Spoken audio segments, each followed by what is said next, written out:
Hello students, vision academy के YouTube channel पर आपका स्वागत है। तो इससे पहले आप मैथ्स के स्कॉलरशिप सोल्यूशन का वीडियो देख चुके हैं। मैं ये साइंस का सोल्यूशन लेकर आई हूँ। तो हम लोग बिना वक्त को गवाए साइंस के सोल्यूशन को शुरू करते हैं। सबसे पहला क्वेश्चन है यहाँ पर, अपरूपता में तत्वों के रासायनिक गुणधर्म डैश होते हैं परंतु इनके भौतिक गुणधर्म डैश होते हैं। सो इसका आंसर है बी ऑप्शन, तत्वों के रासायनिक गुणधर्म समान होते हैं तथा भौतिक गुणधर्म भिन्न होते हैं। सेकंड क्वेश्चन में हमें एक रासायनिक अभिक्रिया दी हुई है जिसके उत्पाद हमें दिए हुए हैं CO2 + 2H2। यहाँ पर हमें अभिकारक पहचानना है, तो इसका सी ऑप्शन राइट है, CH4 + 2O2। यहाँ पर नीचे मैंने रासायनिक अभिक्रिया लिखी भी है। थर्ड क्वेश्चन है, पेंटेन का अणुसूत्र डैश तथा प्रोपेन का डैश है। यहाँ पर पेंटेन और प्रोपेन का अणुसूत्र हमें बताना है।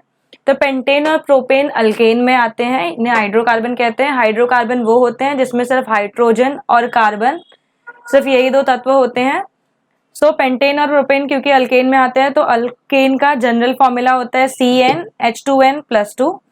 इसमें जो यहाँ पर n दिया हुआ है वो नंबर ऑफ कार्बन एटम है, कार्बन एटम की संख्या। सो पेंटेन के लिए हमें n5 लेना है और प्रोपेन के लिए हमें n की वैल्यू 3 लेनी है। सो अगर मैं यहाँ पे C5H फिर यहाँ पर 2 × 5 हो जाएगा +2। सो आंसर आएगा हमारा C5H12, क्योंकि 2 × 5 = 10 हो जाएगा और +2 सो 12। सेम ऐसे ही हमें 3 रखना है, तो C3H2 × 3 +2। सो आंसर होगा हमारा C3H8। सो हमारा कौन सा ऑप्शन राइट है? हमारा डी ऑप्शन राइट है। पहला C5H12, दूसरा C3H8। तो पेंटेन का अणुसूत्र है C5H12 और प्रोपेन का अणुसूत्र है C3H8। चौथा क्वेश्चन है हमारा, हीरे का घनत्व डैश तथा गलनांक डैश होता है। तो इसके लिए ऑप्शन ए करेक्ट है। हीरे का घनत्व 3.5 ग्राम प्रति cm³ होता है और 3500 उसका गलनांक होता है। पांचवा क्वेश्चन, प्रोड्यूसर गैस का अणुसूत्र क्या है? तो प्रोड्यूसर गैस का अणुसूत्र है CO + H2 CO2 + N2। Option A हमारा करेक्ट है। क्वेश्चन नंबर 6, श्रवण तंत्रिका डैश को मस्तिष्क से जोड़ती है।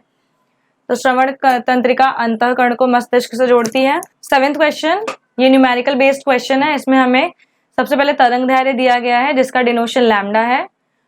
हमें वेग दिया गया है 340 मीटर प्रति सेकेंड और हमें आवृत्ति ढूंढनी है। और हमें यह भी बताना है कि क्या यह ध्वनि मानव के श्रवण योग्य है, क्या हम इसे सुन सकते हैं। सबसे पहले फॉर्मूला देखते हैं, V = μ × लैम्डा। तो हमें म्यू जो फ्रीक्वेंसी मतलब आवृत्ति का डिनोशन है उसके लिए फॉर्मूला जनरेट करना है।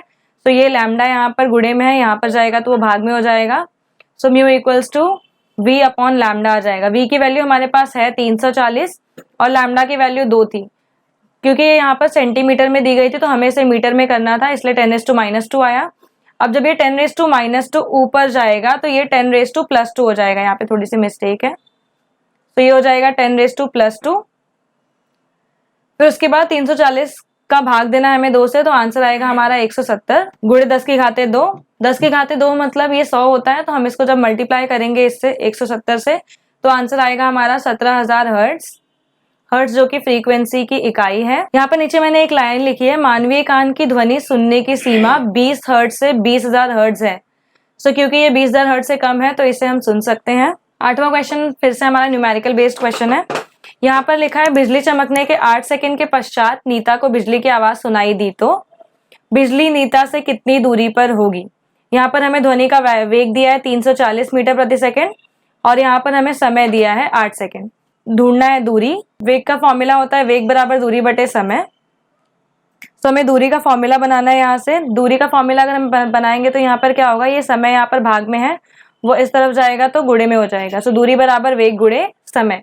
वेग की वैल्यू हमारे पास 340 है और समय 8 है। तो इसका जब मल्टीप्लाई करेंगे हम लोग गुणा करेंगे तो 340 × 8 आता है हमारा 2720 मीटर। थोड़ी थ्योरी बेस्ड क्वेश्चन है यहाँ पर। पहला क्वेश्चन है, सुस्पष्ट ध्वनि सुनाई देने के लिए ध्वनि के स्रोत से रुकावट की न्यूनतम दूरी डैश होनी चाहिए। तो 17.2 मीटर होनी चाहिए। 10वां क्वेश्चन है, ध्वनि का वेग बराबर क्या है। यहाँ पर हमें फॉर्मूला पूछा गया है ध्वनि के वेग का।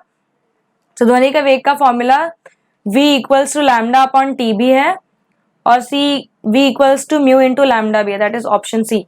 तो इसलिए इसका आंसर आएगा D, A तथा C दोनों। 11th क्वेश्चन हमारा, वनस्पतियों के जड़ संस्थान गुरुत्वाकर्षण और पानी इन उद्दीपनों का प्रतिसाद देते हैं। इस प्रतिसाद को क्रमशः गुरुत्वानुवर्ती गतिविधि तथा जलानुवर्ती गतिविधि कहते हैं। 12वां क्वेश्चन है, संवेदी तंत्रिका कोशिकाएं आवेगों का संवहन डैश से डैश और डैश तक करती हैं।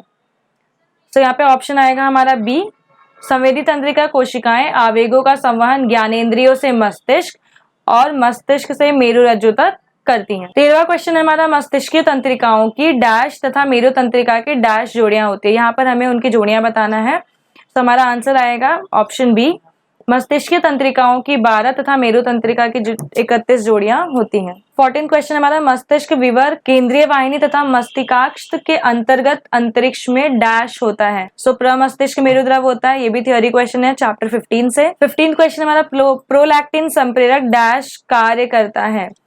तो प्रोलैक्टिन संप्रेरक माता को दुग्ध उत्पादन करने के लिए प्रवृत्त करता है। 16 क्वेश्चन, क्लाइनफेल्टर सिंड्रोम में गुणसूत्र डैश होते हैं। तो 44 + XXY होते हैं। 17 क्वेश्चन, यदि माता AA तथा पिता SS हो तो संतान डैश होगी। AA का मतलब होगा सामान्य और SS मतलब पीढ़ी। संतान हमारी वाहक होगी सिकल सेल अनीमिया से। 18 क्वेश्चन, मेंडल की द्विसंकर संतति के स्वरूप विधा अनुपात बताना है हमें यहाँ पर। सो मेंडल की द्विसंकर संतति का अनुपात है 9:3:3:1।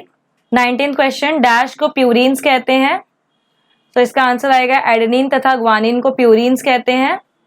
और हमारा लास्ट क्वेश्चन है 20th क्वेश्चन, डीएनए का संक्षिप्त स्वरूप क्या है। तो डीएनए का संक्षिप्त स्वरूप है डीऑक्सीराइबोन्यूक्लिक एसिड। तो इसी के साथ हमारा हिंदी मीडियम का साइंस सेशन खत्म होता है।